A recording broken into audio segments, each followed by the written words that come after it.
Hola, hola, hola. Soy Andy Stallman y estoy transmitiendo completamente en vivo desde la ciudad capital del Reino de España, hoy desde Madrid. Estamos comenzando un nuevo episodio de esta tercera temporada de Totem Live, el episodio número 13, más concretamente, un episodio que nos va a llevar a conectar la ciudad de Madrid con el norte de Chile, más precisamente con la ciudad de Iquique. Y hoy tenemos a un invitado que por estas cosas de la vida y por estas cosas de esta nueva vida he conocido virtual y digitalmente. De hecho, mi primera conversación con él ocurrió hace escasos minutos antes de conectar el vivo. Pero es como si nos conociésemos de toda la vida, hemos comulgado rápidamente, así que agradecemos muchísimo a Cristian que nos ha hecho el contacto y ahora quiero dar una muy, pero muy cordial bienvenida a mi estimado y admirado, aunque hace poco lo conozco, pero ya lo admiro, y voy a ver si pronuncio bien su nombre, Petar Ostoich. A ver, ¿lo dije bien? ¿Lo dije mal?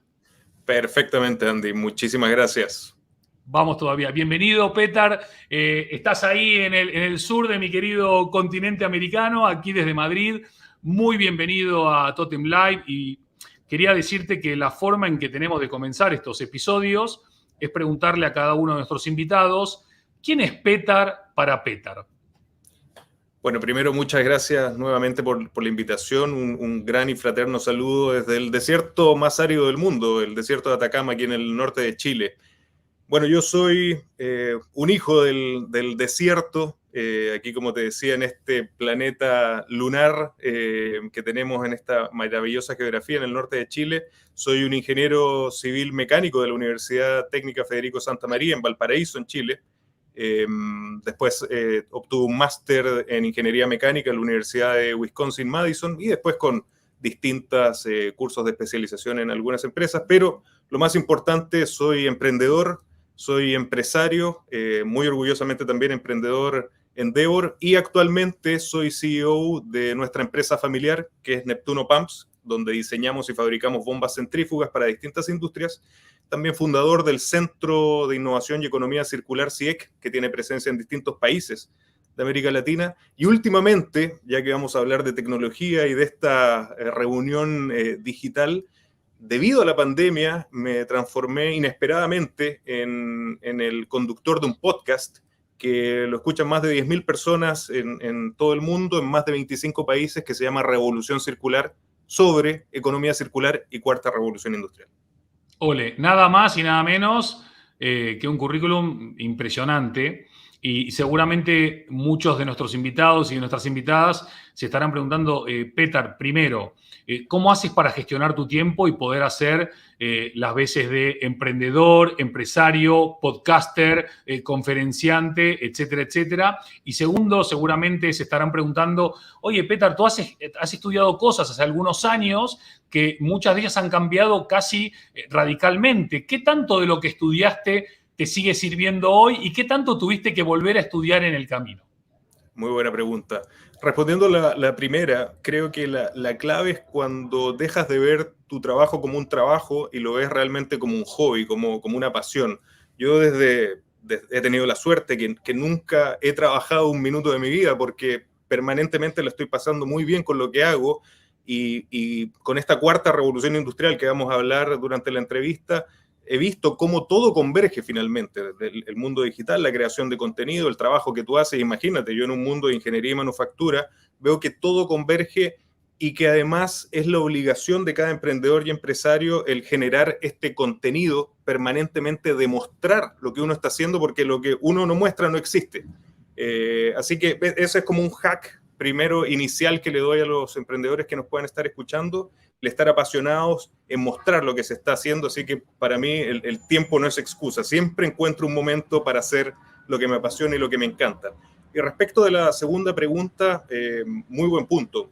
Definitivamente, cuando yo estudié ingeniería mecánica aquí en Chile y posteriormente en Estados Unidos, prácticamente estábamos en los finales de la tercera revolución industrial, y hoy como profesional me toca enfrentar un mundo que está en los albores de la cuarta revolución industrial. Así que muchas de las cosas que yo estudié o ya no existen o quizás están en evolución. Yo siempre pongo como ejemplo, cuando estudié en Madison, Wisconsin, no existía YouTube. Yo creo que hoy es impensado para un estudiante de ingeniería el no tener acceso inmediato a YouTube. Pero lo que sí, Andy, hay cosas que no cambian y que son ciertos principios físicos, ciertos principios termodinámicos, ingenieriles, que creo que son fundamentales para entender este cambio de paradigma que es la cuarta revolución industrial y la transición hacia la economía circular. Así que hay una base que no cambia, pero hay mucho alrededor que tú mejor que nadie saben que está cambiando radicalmente y muy, muy aceleradamente. Totalmente de acuerdo y suscribo prácticamente todo lo que has dicho. Justamente hace un rato tuve la suerte de que mi hijo me invitó a comer y estábamos hablando de algunas cosas mecánicas. Él es ingeniero industrial también recibido y él me decía que su fuente era YouTube. Yo pensé, viste, que uno tenía que estar, como decíamos antes, skin on the game, ¿no? Tenías que estar con el caño, con el pipeline, pero parece que la información que fluye por YouTube es obviamente va a haber mucha porquería, pero también hay mucha información, mucho contenido de muy alta calidad, ¿no? Muchísima calidad. Yo me he sorprendido. Muchas veces he estado a punto de publicarlo en redes sociales diciendo que he aprendido más en YouTube y en Twitter con los filtros correspondientes, ¿no? Accediendo a las mentes brillantes que existen en la red y no metiéndose en estas peleas que no llevan a nada, ni en estas críticas que no llevan a nada, pero realmente el acceso que uno puede tener prácticamente gratis a las mentes más brillantes que existen hoy por hoy, al conocimiento que uno puede encontrar en YouTube, es impresionante, es impensado. Yo creo que para la gente de hoy imaginarse cómo tú y yo estudiábamos, ¿no? pero absolutamente de acuerdo con lo que dice tu hijo.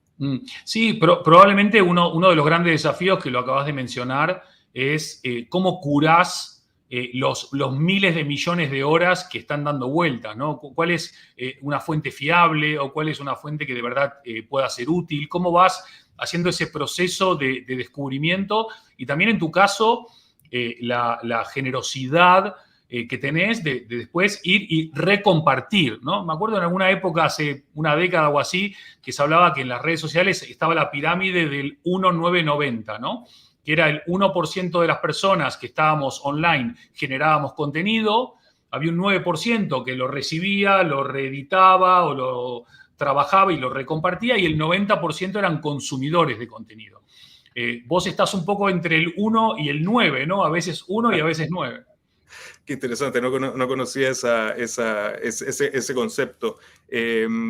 Bueno, realmente lo que uno tiene que, o la oportunidad en la que estamos enfrentados es tremenda. Y creo que muchas veces se dice, y hasta un cliché, ¿no? Uno aprende más enseñando. Y cuando uno se da cuenta de ese hecho, esto empieza a fluir de una manera mucho más rápida y fluida. Muchas veces yo lo digo, a mí me gusta ser un poco, no disruptivo, pero ser un poco polémico, por lo menos en lo que uno dice, ¿no? Y de repente cuando personas dicen, oye, tanto tiempo que inviertes en eso, ¿no? En generar para otras personas. Pero yo siempre pienso, esto yo lo hago primero por mí. O sea, en el momento que lo hago, aprendo tanto y genero tantas capacidades como el dejar el miedo a hablar en persona, frente a personas, o practicar escribir, que son superpoderes. Yo siempre le digo a los jóvenes que uno va desarrollando gracias a esto, pero lo hablábamos fuera de cámara. Es solamente a través de la persistencia que uno logra desarrollar estas capacidades. Sin duda.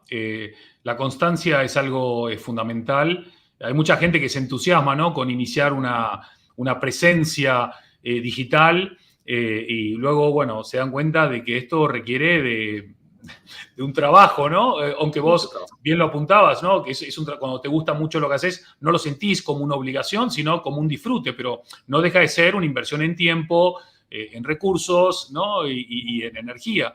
Mira, hay mucha gente que nos sigue desde muchos países de Latinoamérica, obviamente también desde España y de otros lugares del mundo, y muchos se estarán preguntando ahora mismo, bueno, cuarta revolución industrial, economía circular, pero no queremos más vendehumos, estamos hartos del greenwashing, del social washing, del meta washing, ahora del artificial intelligence washing, todo es ¿no?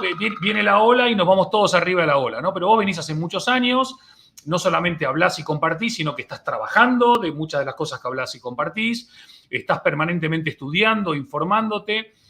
Me gustaría, si le podés hablar a mi hijo de 14 años, Max, y decirle en palabras muy fáciles qué es la economía circular y por qué es importante para él, para mí y para su abuelo. Perfecto. Y señalaste algo muy importante. Yo comencé este camino desde la práctica a la teoría. Desarrollando el modelo de economía circular, fui llegando hacia la teoría y esa es parte importante de mi mensaje. Volviendo a tu pregunta inicial, ¿qué es la economía circular en palabras muy, muy simples? Primero tenemos que partir con un poquito de historia, ¿no? Hace 250 años se generó lo que se denomina la primera revolución industrial. Y desde ese minuto se generaron dos ideas centrales para el desarrollo de la economía a nivel global. Primero, que los recursos naturales eran infinitos y segundo, que eran prácticamente gratis. Estaban ahí para llegar y tomar y siempre iban a estar disponibles. Y eso generó, a través de la primera revolución industrial, un modelo económico lineal basado en el extraer, producir y desechar. En palabras de ciertos economistas, es tratar a nuestro planeta casi como un basurero. Porque esto por temas termodinámicos, nosotros permanentemente vamos a generar basura. Eso es algo que si bien podemos mejorar termodinámicamente, es algo constante y permanente en el mundo. Entonces, ¿qué busca la economía circular? Busca dejar atrás este modelo lineal y mantener el valor de los productos y materiales durante el mayor tiempo posible. En palabras muy, muy simples, esto que votábamos, buscarle dar una segunda vida o diseñar de mejor manera un producto para dejar atrás la obsolescencia programada o para no dejar, por ejemplo, con los e-waste, que estos recursos valiosísimos se vayan a la basura.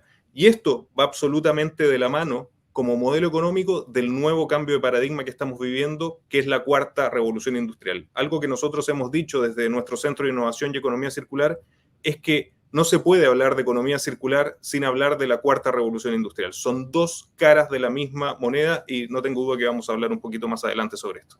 Excelente, clarísimo. Más que claro. A mí, una cosa que me llama mucho la atención, en Europa, aunque tenemos tantas similitudes y puntos en común con Latinoamérica, hay tendencias que quizás van a otra velocidad, ¿no? Y es muy común ver lo que son los mercadillos en grandes ciudades de Europa, donde vos podés comprar ropa de segunda mano, ¿no? Lo que era en un momento un mercadillo, ahora ya son tiendas en calles o arterias comerciales casi prime, y muchos productos de segunda mano hoy valen más o se venden más caros que algunos productos nuevos, ¿no? Porque quizás es una chaqueta de cuero de las que usábamos nosotros, ¿no? Que tenía como 3 vacas encima. Y me está pasando, mi hija Camila, que tiene 19 años, por ejemplo, es mucho más fan de la ropa vintage que de ropa nueva. Y no solamente le dura más, sino que la aprecia más.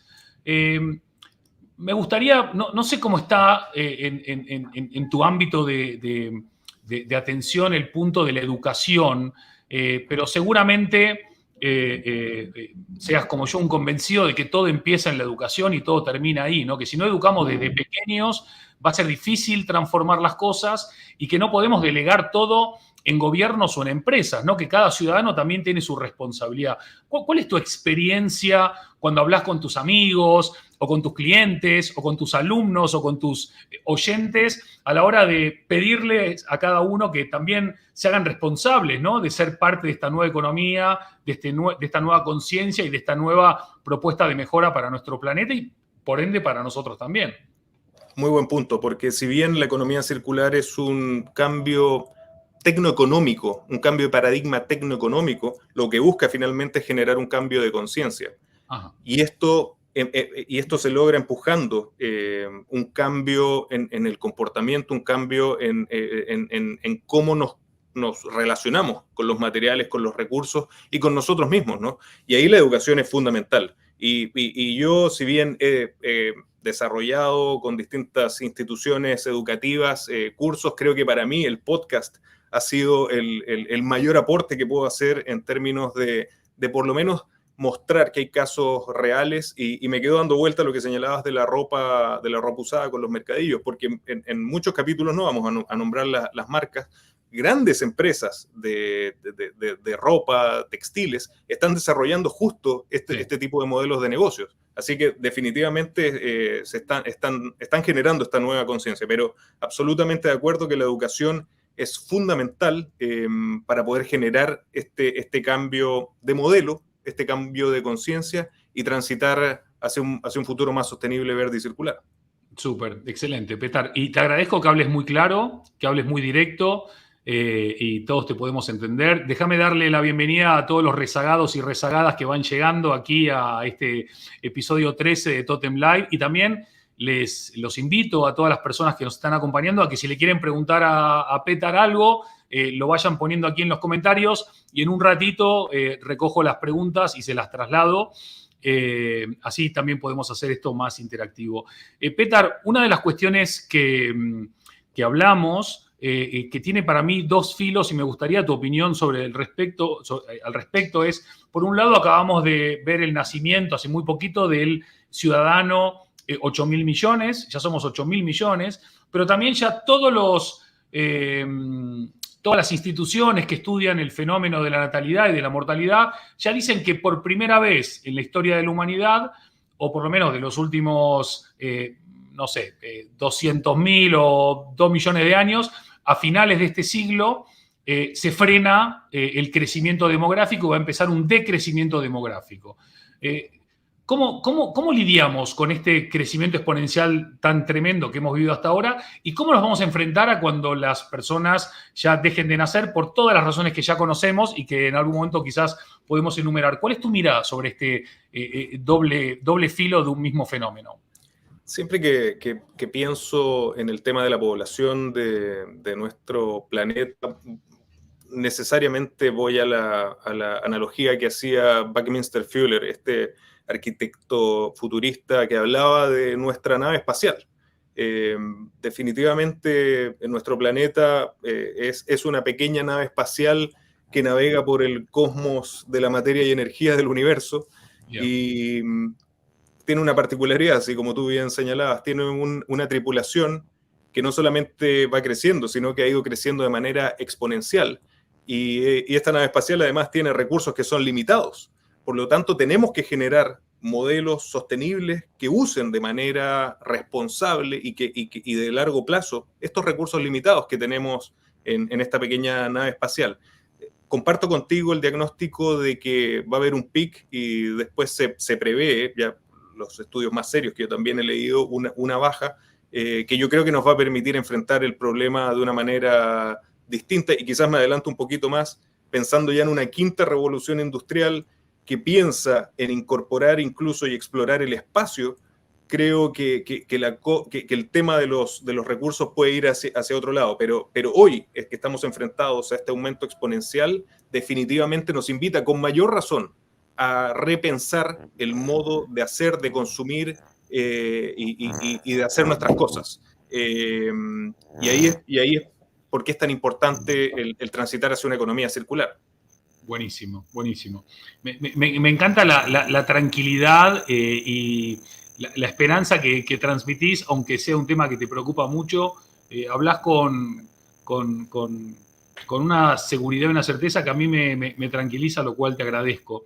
Te quiero preguntar no sé si es fácil o difícil, pero me gustaría saber tu opinión al respecto también. Recientemente India acaba de superar a China como el país más poblado de la Tierra. Si sumamos la población de China más la población de India, son un poquito más del 35% de la población mundial. Vamos a decir que 1 de cada 3 personas que viven en el planeta viven en China o en India, ¿no? Por ponerlo en términos entendibles para todo el mundo. Tanto China como India no suscriben prácticamente ninguno de los acuerdos de las COP, ni ninguno de los acuerdos globales de sostenibilidad, ni de reducción de la temperatura, ni del cambio climático. Prácticamente van por libre, ¿no? ¿Vos creés que nuestro mundo, si no cuenta con China y con India, realmente va a poder resolver los problemas y las amenazas que tiene a la vuelta de la esquina? Bueno, el cambio climático no respeta fronteras. Es un problema, de nuevo, volviendo a la analogía de nuestra pequeña y querida y contaminada nave espacial. Definitivamente, si no enfrentamos este desafío de manera conjunta, de manera holística, difícilmente vamos a poder resolverlo. Pero yo soy un optimista racional, Andy. Creo, y por eso creo que es tan importante esta oportunidad que nos brinda este cambio de paradigma, que es la cuarta revolución industrial, en generar nuevas tecnologías que nos ayuden a enfrentar los desafíos de la sostenibilidad que tenemos que ver como humanidad. Nuevos materiales que nos permitan acceder a energías renovables, nuevas formas de producción, el replantear definiciones de conceptos como producción o eficiencia, ¿no? Para utilizar menos recursos o utilizarlos estrictamente cuando sean necesarios, creo que nos van a ayudar a poder enfrentar estos desafíos. Pero definitivamente tenemos que hacerlo de manera global, todos los países unidos, porque las emisiones de un país no quedan dentro de sus fronteras. Definitivamente se trasladan a todo el mundo. Pero creo que vamos por un buen camino. Un gran inversionista, un gran emprendedor dice, no hay que confundir lo inevitable con lo inminente. Okay. Y también como emprendedor yo siempre le digo a los jóvenes, tienen que enamorarse y obsesionarse de la paciencia. Porque a mí me lo dijo muy joven mi padre, los tiempos históricos no necesariamente coinciden con los tiempos personales. Uno no tiene que ser tan egocéntrico de esperar ver en el cenit de su vida todos los resultados y el mundo florecer, ¿no? Hay cosas que llevan su tiempo, pero eso no tiene que desanimarte. Y al contrario, es lo que creo que te pasa a ti, es lo que me pasa a mí, de que me estimula muchísimo más el compartir, generar contenido, el generar buenos ejemplos a través de mis empresas para mostrarlos al mundo y siendo consciente de que estás en plena cuarta revolución industrial. Yo lo escribí alguna vez en un artículo. Somos una de las pocas generaciones en la historia de la humanidad que tiene la suerte de estar experimentando en la plenitud de su vida una revolución industrial y además con un cambio de conciencia de esta transición hacia una economía circular. Tenemos que sentirnos afortunados. Y así nos sentimos, y aparte creo que personas como tú eligen ser protagonistas y no espectadores de la revolución, lo cual está buenísimo también. Una cosa que me llama la atención cuando te escucho, cuando te veo, es que para vos es muy relevante el rol, o mejor dicho, el uso que le vamos a dar a las tecnologías en esta cuarta revolución industrial, ¿no? Y suena de alguna manera pleno de sentido común, a la vez que mientras piensas que las inteligencias artificiales que vayan a surgir en estos tiempos nos podrían llegar a proporcionar soluciones para los problemas a los cuales nos enfrentamos, al mismo tiempo la cantidad de energía que requieren, que demandan y que consumen todos estos megaservidores, ¿no? Todos estos megacomputadores, al final solo vienen también a agravar un problema ya existente. ¿Hay alguna forma de equilibrar, de compensar, de que se encuentre lo uno con lo otro? Muy buen tema, y ahí te metes en un tema muy, muy importante para mí, porque yo, tangencialmente con mi empresa, yo trabajo muy cercano a las empresas mineras y entiendo muy bien la industria minera, particularmente del cobre y el litio, que son dos minerales fundamentales para la electrificación masiva del planeta, para la descarbonización y para la digitalización. ¿Y por qué hago hincapié en la digitalización? Porque creo que mucho se ha hablado de la desmaterialización de la economía a través de las tecnologías de la información. Y para mí eso es un gran mito, porque no hay nada más intensivo en uso de recursos naturales que las tecnologías de la información. Tú señalaste los servidores. Bueno, yo he entrevistado muchísimas empresas y conozco también los casos. Son intensivas en el uso de cobre, de acero, de aluminio, de agua para el enfriamiento, por ejemplo, de los mismos servidores, y tú lo señalabas ahora incorporando, vi un tuit muy interesante que pusiste sobre la relación del consumo de agua por cada vez que utilizamos, por ejemplo, ChatGPT. Hay una relación, y eso es termodinámica 101. Tenemos que ser también, y ese es el papel que jugamos los ingenieros particularmente, y la gente que está metida en el mundo de la física, en enseñar que nada está por sobre la primera y segunda ley de la termodinámica. Necesariamente, there's no free lunch, lo dicen, ¿no? Va a pasar algo si consumes algo, no va a ser gratis. Ahora, ¿qué está pasando? Y el otro día leí un artículo muy, muy interesante. Se está pensando incluso en soluciones como salir de esta nave espacial y generar el procesamiento de información fuera del planeta. Y eso inmediatamente te solucionaría el problema de la generación de CO2, de temperatura, etc. Por eso creo que el tema tecnológico y el tema de la sostenibilidad van absolutamente de la mano, pero creo que si un mensaje podemos dejar a propósito de este punto que tocas, es que la desmaterialización de la economía no es tal, y eso nos invita a ser aún más conscientes y responsables del uso de estos recursos naturales. Y créeme que las grandes compañías, las más famosas, que todos se imaginan cuáles son, ya lo están haciendo. Yo tengo grandes entrevistas con personas que están utilizando y reutilizando todos los materiales de los servidores, que están reduciendo el consumo energético, que están reduciendo el consumo de agua. Hay una conciencia y esa es la buena noticia también. Excelente. Me imagino la luna llena de servidores, totalmente con una nube de contaminación todo alrededor. Increíble. Pero no estaría mal. De todas maneras, recién también cuando decías eso, digo, para el lanzamiento de la misión Artemis, tuvieron que posponer el lanzamiento como 7 veces. Imagínate lo que va a ser llevar las toneladas de servidores para ahí. Pero bueno, al menos hay plan y eso ya es estimulante. De hecho, Andy, yo vi en un podcast de una de estas tremendas conferencias de minería que se hicieron últimamente, creo que fue en Miami, invitaron a gente de la NASA donde a hablar de la misión Artemis, y dice, la importancia de la minería para esta misión es fundamental, porque la única forma de hacer sostenible la vida fuera del planeta es que tengamos bases, ya sea en la Luna, en Marte, y para que sean sostenibles vamos a tener que utilizar recursos de esos lugares. Entonces estamos, yo me atrevería a decir, Andy, cuando uno habla de economía circular, pero también de las necesidades termodinámicas, de requerir más recursos, uno entra como en una disonancia cognitiva. Y yo sé la confusión que puede generar, pero ahí es donde tenemos que ser responsables y saber cómo funciona el universo, la naturaleza y la física. Y esa ha sido una de las grandes pasiones que yo he tenido, y por eso, si leen el contenido que yo genero, voy mucho por la primera y segunda ley de la termodinámica, que a mi entender es la forma más responsable de entender hacia dónde tenemos que ir. Qué maravilla, espectacular. Otro de los grandes problemas que estamos enfrentándonos, en España en particular, pero en casi todo el planeta en general, es el problema del consumo del agua. La gestión del agua está siendo regular o mala por lo general. Nos estamos secando de alguna manera. No hemos todavía emprendido una solución más grande. El otro día vi un artículo que decía España solo va a poder sobrevivir bebiéndose el Mediterráneo, ¿no? También clickbait si querés, todo lo que quieras. Pero el tema del agua es un tema complicado también, ¿no? Por eso hay grandes ejemplos, no sé si podemos llamar de economía circular del agua, ¿no? De cómo puedo sacarlo de un lado, tratarla, mandarla, volver a sacarla. Absolutamente. O sea, el agua terminará siendo un problema, o dentro de esta mirada de futuro, de tratamientos y de procesos, gracias a la tecnología y a la economía circular, no terminará siendo un problema tan grave como se vaticina.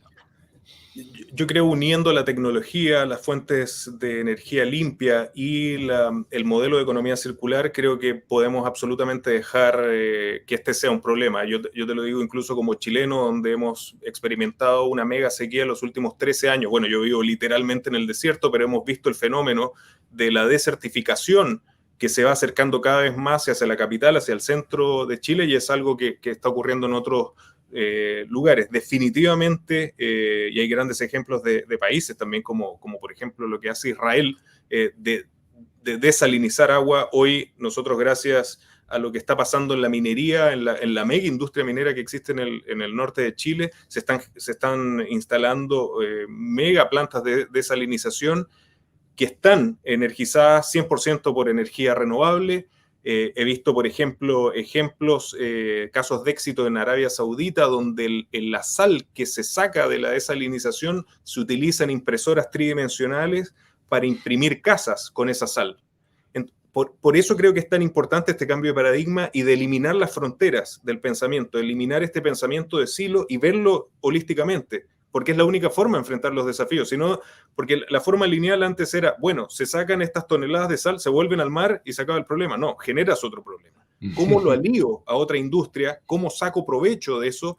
Pero definitivamente, volviendo al tema inicial, con energía renovable, con economía circular, podemos resolver ese tema. Y no solamente con el agua de mar, ya que hablabas del Mediterráneo, aquí del Pacífico, las aguas negras, los riles, las aguas grises, que criminalmente, a mi entender, se botan y se desaprovechan, generando procesos circulares con energía renovable, puedes reutilizarla y al mismo tiempo, Andy, y esto es un punto que no podemos dejar de lado, generas miles de empleos de calidad, que es el triple beneficio que genera la economía circular: crecimiento económico sostenible, empleos de calidad y descarbonización de nuestra economía.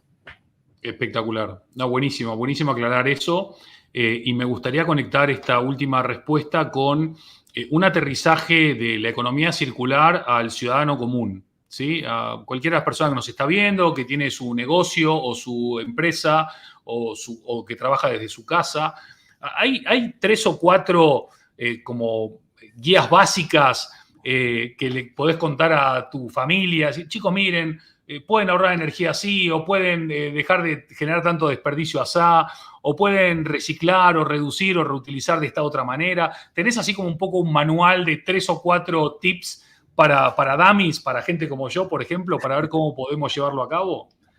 Claro que sí, y de hecho esa pregunta fue lo que a mí me motivó a generar el podcast, porque yo veía que mega empresas, para después llevarlo a las personas como tú y yo, ¿no? Mega empresas que yo veía que tenían modelos de economía circular, no tenían la confianza suficiente para decirlo. Entonces con el podcast también yo creo que el beneficio que se ha generado es de soltar un poco los músculos y decir, bueno, ya tengo la confianza, ya puedo señalarlo.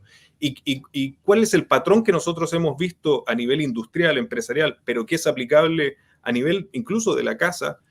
Es una visión muy, muy ingenieril de ver los flujos de materiales. Ese es el paso número 1. Tú tienes que ver qué es lo que entra en esta caja negra y qué es lo que sale de la caja negra.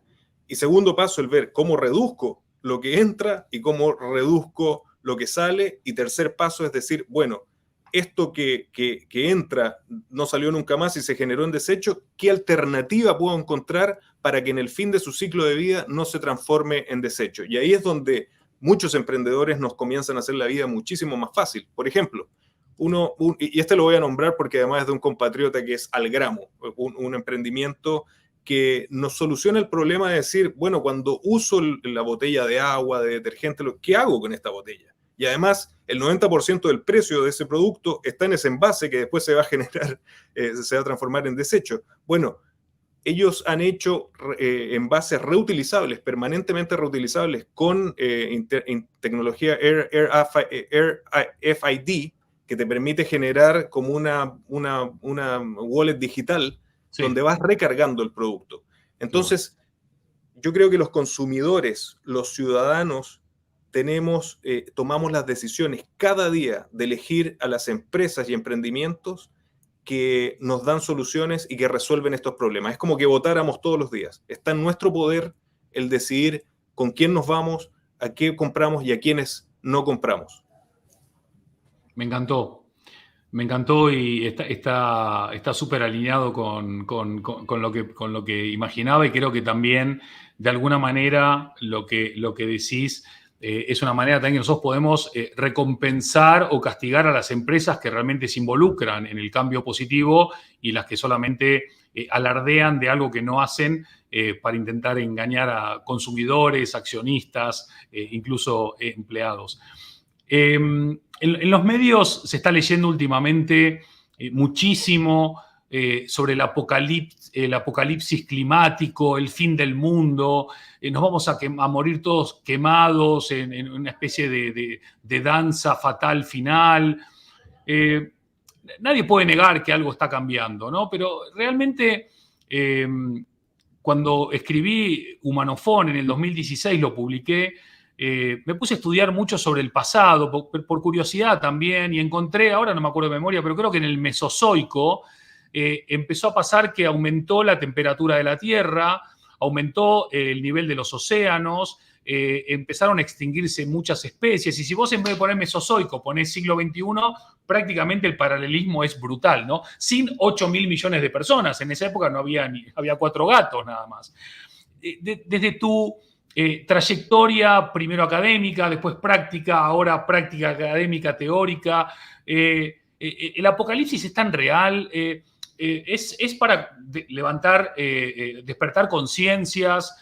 ¿O no es tan desesperante y claramente este tema vende, ¿no? El del apocalipsis, digo, ¿no? ¿Cuál es tu mirada políticamente incorrecta, si se puede, sobre lo que nos están contando, diciendo y compartiendo desde todos los medios de comunicación, o casi todos los medios de comunicación? Yo creo que los datos que, que, que han salido a la luz pública son realmente alarmantes. Y desde esa perspectiva yo tengo una mirada muy, muy pragmática como ingeniero, como emprendedor, de que nosotros, y te lo contaba, ¿no? Desde la primera revolución industrial hemos tratado a nuestro planeta como un basurero. Y las señales que nos está dando el IPCC o distintos informes es la confirmación de algo termodinámico para mí, ¿no? Que estamos generando más entropía a través de la actividad que nosotros generamos como humanos. A mí también me gusta leer, trato de ser contrarian, ¿no? De leer las dos caras, y he leído todo lo que tú señalabas. Ahora, yo siempre trato de mantenerme en el medio y de ver las oportunidades. Yo veo esto como la gran oportunidad de que hagamos las cosas bien, porque tecnológicamente, Andy, humanamente sí se pueden hacer bien. No hay ninguna necesidad de que nosotros generemos las toneladas de CO2 que generamos con el efecto invernadero que este genera, por temas termodinámicos nuevamente, si es que podemos hacerlo de una mejor manera. No sacamos nada con producir en masa productos que duran un segundo y se van a la basura, si podemos utilizar materiales que tengan mayor duración o que tengan capacidad de reciclaje. Yo lo veo desde esa perspectiva. Son preocupantes los datos y los números que vemos, y lo veo como la gran oportunidad que tenemos para mejorar y hacer este planeta un mejor lugar, definitivamente. Me encanta, Petar, estar tan conectados. No significa que tengamos que pensar todos igual los que participamos de Totem Live, pero me gusta cómo estamos alineados en temas interesantes o en temas trascendentes. Hace poco hablaba de que en vez de seguir hablando de la permacrisis, ¿no? de este estado de crisis permanente, empecemos a hablar de permaoportunidad, ¿no? De un estado de oportunidades permanente. Petar, vos que estás ahí en Iquique, en el norte de Chile, pero conectado con todo el mundo, claramente. Desde tu conocimiento, desde tu mirada, de 1 a 10, ¿en qué estadio estaría de media Latinoamérica en abrazar la sostenibilidad, tanto a nivel público como a nivel privado, como a nivel de los ciudadanos? Y si estamos ya en un camino de una conciencia despierta, mucha gente dirá, sí, Andy, no es lo mismo Escandinavia que Argentina, que está incendiada y detonada, pero bueno, entendiendo las coyunturas y las circunstancias, hay cosas que son impostergables, ¿no? Y aunque no estén top en la agenda como en otros países, ¿cuál es tu mirada sobre nuestra región y sobre la evolución o el estado de madurez de la sostenibilidad y la economía circular en la misma? Aquí nos enfrentamos a una paradoja, porque creo que América Latina, con contadas excepciones, como es el caso de México, Brasil y Argentina, está profundamente desindustrializada. Particularmente Chile sufrió un proceso de desindustrialización muy, muy agresivo en los 80, sacando toda su capacidad hacia otras zonas. Y creo que paradójicamente esto puede ser o llegar a ser una ventaja respecto de otras zonas geográficas como Europa o como por ejemplo Estados Unidos, porque no tenemos la capacidad instalada que nos amarra al modelo económico lineal, que yo lo resumo como alta producción y baja variabilidad. Es hacer un producto 1.000.000 de veces. Lo que estamos viendo ahora que va a necesitar la economía circular y las tecnologías que nos está proveyendo la cuarta revolución industrial es baja producción y alta variabilidad. Hacer productos customizados cuando el cliente lo requiera en el momento que lo requiera. Entonces, la oportunidad que tenemos en América Latina es de reindustrializarnos, pero 4.0 y circular con estas nuevas tecnologías que son, por la ley de Moore, muchísimo más baratas que hace 50 años, y te puedo dar muchísimos ejemplos de tornos, de fresas, de computadores, etcétera, que han bajado considerablemente de precio, y podemos generar esta nueva industria del futuro en América Latina, porque también observo, Andy, de manera muy optimista, que la conciencia sostenible que se ha generado en nuestra región es tremenda. Yo he trabajado con muchos gobiernos en América Latina, Y lo bonito ha sido que, independiente del color político, ha sido transversal, incluso con cambios de gobierno, el querer seguir empujando la circularidad, la sostenibilidad. Y creo que además, otra paradoja que se da es que el COVID-19, la pandemia, fue como un turboacelerador de todos estos procesos, porque nos demostró la fragilidad en la que estábamos viviendo como región, nos demostró la hiperdependencia que teníamos de otras zonas geográficas y lo crítico y delicado que puede ser el llegar o sostener una situación. El tema tan simple como mascarillas, ¿no? Nadie fabricaba nada. Necesitamos fabricarlo localmente más cerca, y eso abrió toda una nueva conversación sobre, bueno, los extremos dijeron murió la globalización. Yo no creo que muere la globalización, sería un retroceso. Además, yo creo que evoluciona hacia glocalización, que es jugar entre lo global y lo local, pensar global pero actuar localmente. Abrió un debate del nearshoring, reshoring, friendshoring, acercar la cadena, porque al mismo tiempo, Andy, el acercarla permite reducir la huella de carbono. Por eso está todo unido. Entonces yo soy muy optimista de América Latina, soy muy optimista de África, porque prácticamente partimos de cero. Y creo que somos definitivamente las regiones del futuro en esta cuarta revolución industrial de la mano de la economía circular. Qué maravilla, excelente. Bueno, me voy motivando con cada minuto que pasa y me voy esperanzando también. Y sigo agradeciendo, aún pudiendo quedar un poco reiterativo, de la claridad con que nos hablás y nos compartís. Déjame abrir un segundo el apartado de comentarios, a ver si tenemos algún comentario o alguna pregunta muy puntual. Pero, bueno, más que nada son saludos de don Felipe, doña María, Rey, querida Eva, Ricaurte, que siempre nos acompaña, la querida Gloria. Una pregunta que te acabo de hacer, que ya la hicimos. Saludos a Toffler, mandan por acá. Así que bueno. Mira, el otro día estaba mirando un video de MrBeast. MrBeast hace poquito tiempo tenía 8.000 suscriptores en su canal de YouTube, hoy tiene 160 millones. Es una máquina de crear contenido y es una máquina de crear negocio, ¿no?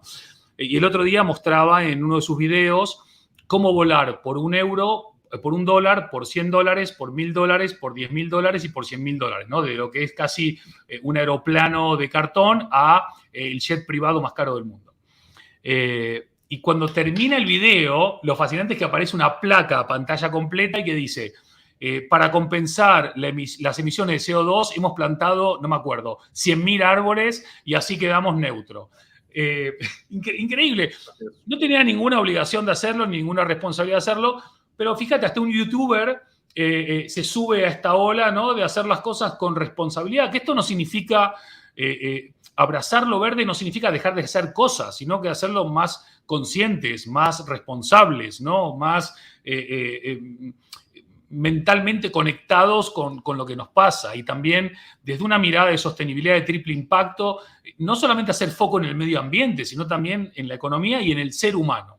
Entonces, sobre el ser humano, Petar, ¿cuál es tu observación en este pasaje de la tercera a la cuarta revolución industrial, en este escenario de economía circular floreciente, desde su compromiso, desde sus dolores? ¿Dónde les ves más freno? ¿Dónde les ves más pasión y compromiso? El ser humano te escucha. ¿Qué le decís a la persona que te está escuchando ahora mismo sobre este momento histórico que nos toca, como bien decías, vivir y protagonizar?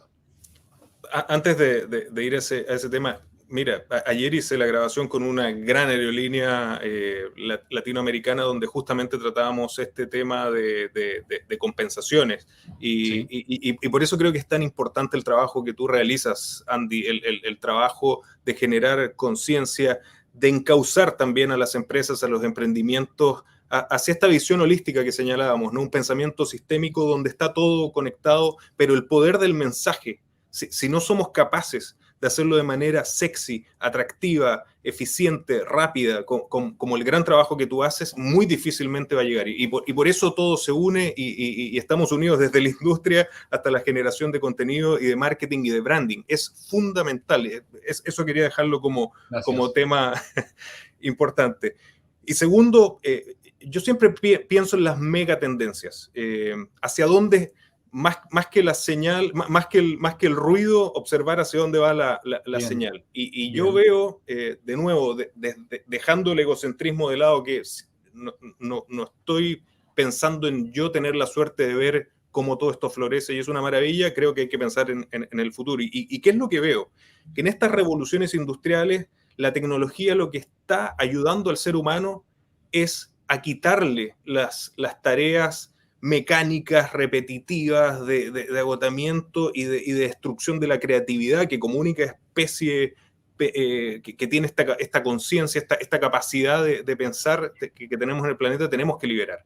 Yo veo que, y siempre lo digo en mis charlas, ¿no? Que la cuarta revolución industrial no es una evolución de la primera, segunda y tercera, es una discontinuidad. Son tan grandes es un salto cualitativo, ni hablar, y podríamos tener un capítulo sobre inteligencia artificial, ¿no? Es una cosa increíble, pero blockchain, impresión tridimensional, simulación, Internet of Things, etcétera, nos están liberando de esos trabajos repetitivos y creo que nos abren la puerta hacia un renacimiento 2.0 donde podamos liberar la mente y volver a ser las criaturas creativas, maravillosas y pensantes y utilizar el tiempo en la creación, en la innovación, y esa es la mirada que yo tengo, que está comenzando la cuarta revolución industrial.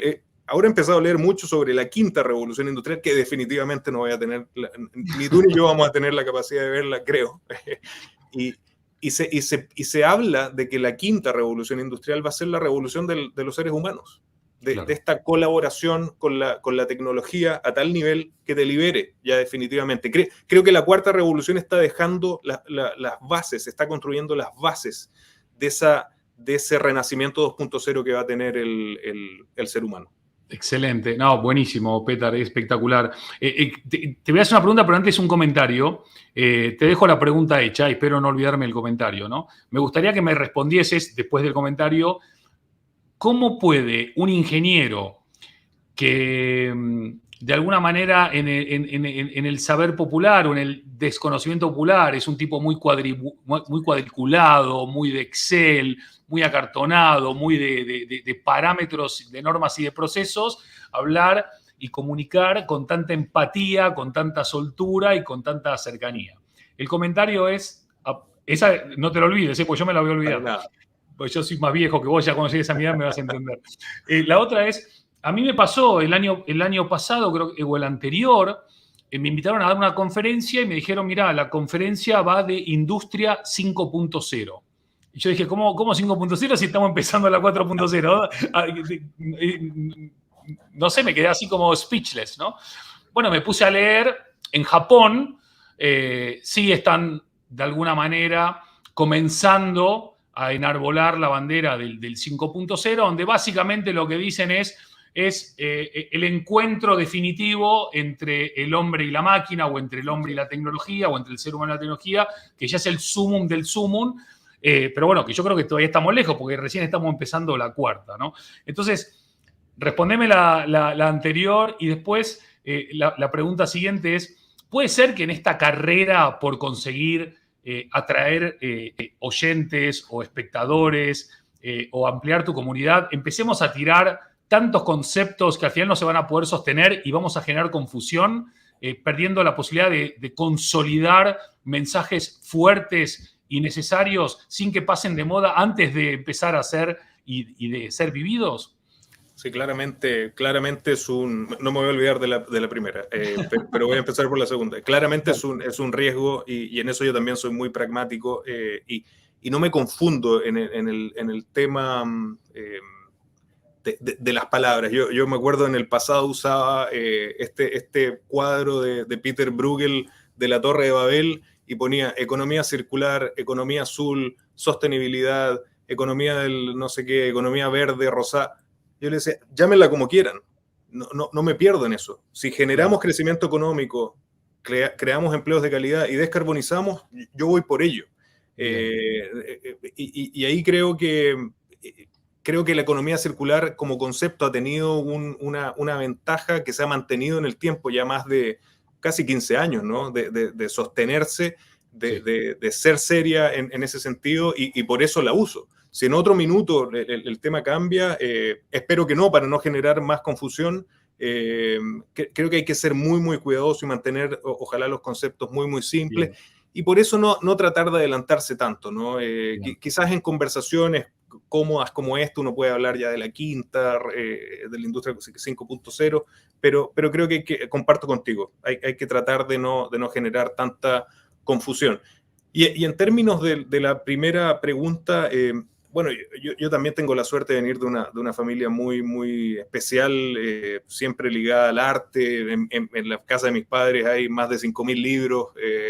Entonces, somos ingenieros un poco sui generis, pero independiente de eso, si no, como mensaje para las otras personas que igual están en el mundo técnico, pero quiero compartir, y lo hablábamos fuera de cámara, la importancia de comunicar. Tú debes saber de esa encuesta, ¿no? Que la gente le teme más a hablar en público que a morir. Es uno de los mayores temores. Y eso yo me acuerdo muy, muy patente cómo muy joven dije, bueno, tengo que superar este temor.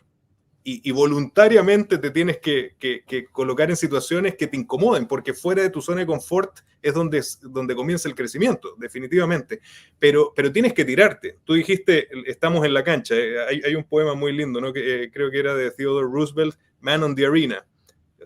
Yo respeto a la persona que está en la cancha, no en la galería insultando ni apoyando. Tienes que estar, tienes que probar, lo hablábamos también. Tienes que ser usuario.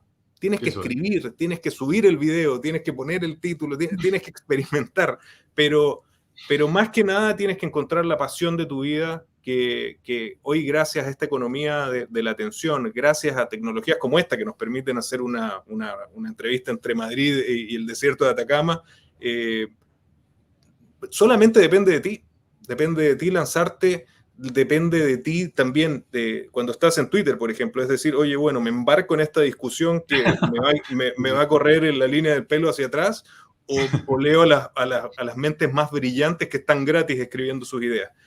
Lo único que puedes controlar es cómo tú interpretas la realidad, pero creo como mensaje que es obligación que todos los emprendedores, independiente de la industria, tenemos la obligación de comunicar, de generar contenido. Y la forma en que lo hagas va a depender absolutamente de ti, de tu curiosidad. Y hay gente que tiene dedos para el piano y otra gente que no tiene dedos para el piano, definitivamente.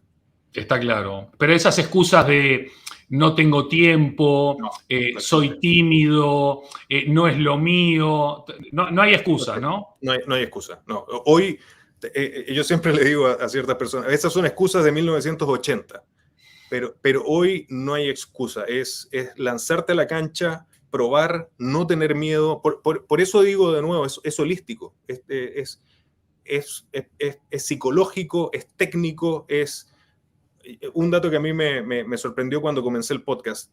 Me imagino que tú sabes, y si no, aquí un dato. ¿Sabes cuál es el valle de la muerte de un capítulo del podcast? ¿En qué número, o estadísticamente, en qué número muere un podcast? Lo escuché el otro día, lo escuché. 21 o 23. Cuéntelo, 21 o 23. Yo antes pensaba, no sé, 3, 5, no, 23 capítulos. Sí, había una chica que decía, pasa el Valle de la Muerte, por fin. Sí, lo decía. Pero es persistencia, y es tener también lo perfecto es enemigo del producto final. Yo en eso, o sea, mucha gente buscando hacer algo perfecto se coloca inconscientemente quizás la excusa de no hacer nada. Done is better than perfect, como dicen en Facebook. Me encantó. Qué bueno cómo mezclás ingeniería, conocimientos, comunicación, esa mirada holística que promovés también se ve reflejada en la forma en que conectás y comunicás. Está buenísimo. Es que creo que Andy, que eso es lo que es realmente ser un ingeniero. Da Vinci era un ingeniero, Copérnico era un ingeniero.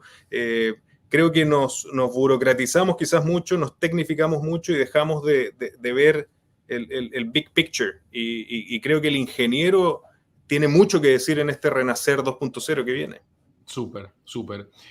Petar, muy a mi pesar y seguramente a pesar de toda la audiencia que nos acompaña, entramos ya en los últimos minutitos de este magnífico episodio número 13. Por supuesto, darte las gracias por tus magníficas respuestas, inspiradoras, cercanas, claras, directas, genuinas, que son muy de agradecer. Nos gusta en esta temporada 3 de Totem Live, antes de cerrar y de despedirnos, regalar, al mismo tiempo que pedir a nuestro invitado o a nuestra invitada que nos haga un cierre, una reflexión, un mensaje, una conclusión, algo que se hayan olvidado de decir, sin guión, sin libreto, lo que quieras para toda esta gente divina que nos acompaña de tantos países, tan fiel a los Totem Live, y que seguramente, si algún distraído o distraída no te conocía, a partir de ahora seguramente se suscribirán a tu podcast, empezarán a leer todos tus escritos, y ampliaremos la comunidad de creyentes, que también de eso se trata. Así que, Petar, cámaras y micrófonos hasta el desierto de Atacama, te escuchamos. Los quiero dejar con un dato que encontré el fin de semana y que me sorprendió muchísimo. Es que, si bien estamos en este inicio, en la génesis de la cuarta revolución industrial, que se une con esta mirada más sostenible de la economía circular, y hablamos de inteligencia artificial, de Internet of Things, blockchain, en este mismo instante, el 17% de la población no puede disfrutar de los beneficios de la segunda revolución industrial, porque no tienen acceso a la electricidad. Y al mismo tiempo, el 30% de la población no puede acceder a los beneficios de la tercera revolución industrial porque no tiene acceso al Internet. Entonces, los desafíos a los que estamos enfrentados son tremendos. Pero siempre lo digo, como ingeniero, como emprendedor, como empresario o como lo que seas, tienes dos opciones, de ver el vaso medio lleno o medio vacío. Yo siempre elijo verlo medio lleno, y cuando veo estos datos veo la gran oportunidad a la que estamos enfrentados, independiente de la industria donde te desarrolles, para generar estos cambios que permitan que más de 3 billones de personas puedan disfrutar de los mismos beneficios que tú, Andy, que yo y que muchos de los que nos están escuchando en este podcast podemos disfrutar. Esa es la oportunidad tremenda y esa es la suerte que tenemos de poder vivir, como decía, somos una de las pocas generaciones que estamos viviendo una revolución industrial en esta nueva conciencia que busca hacer de nuestra nave espacial, una pequeña nave espacial que es el planeta Tierra, un lugar mejor. Así que eso, los dejo invitados a seguir Revolución Circular, si es que les gusta el tema de la circularidad y la economía circular, en revolucioncircular.org, me pueden encontrar en YouTube y en todas las redes sociales, y yo feliz de contestar. Creo que ahí está la clave, y quizás como último mensaje, Andy, también un mensaje que dejen la galería, tírense a la cancha, creen contenido, cuenten lo que no se cuenta, no existe, y se van a sorprender de cómo el universo, de cómo la vida los va a premiar si es que tienen la capacidad y la persistencia de seguir y demostrar esto que ustedes aman y siguen y desarrollan día a día. Maravilloso, maravilloso. Muchísimas gracias, Petar. Un cierre de lujo para una conversación de lujo. Lo he pasado genial, he aprendido, he conectado con una persona a la que seguiré siguiendo y seguiré aprendiendo, así que aquí en Madrid estás invitado cuando quieras. Ojalá algún día te podamos visitar también en el desierto de Atacama. Seguimos conectados. Muchísimas gracias a todas las personas que nos han acompañado desde tantos países distintos. Siempre es un gusto tener su compañía. Petar, no te puedo decir más que 1000 gracias. Te seguiremos siguiendo, como dije recién.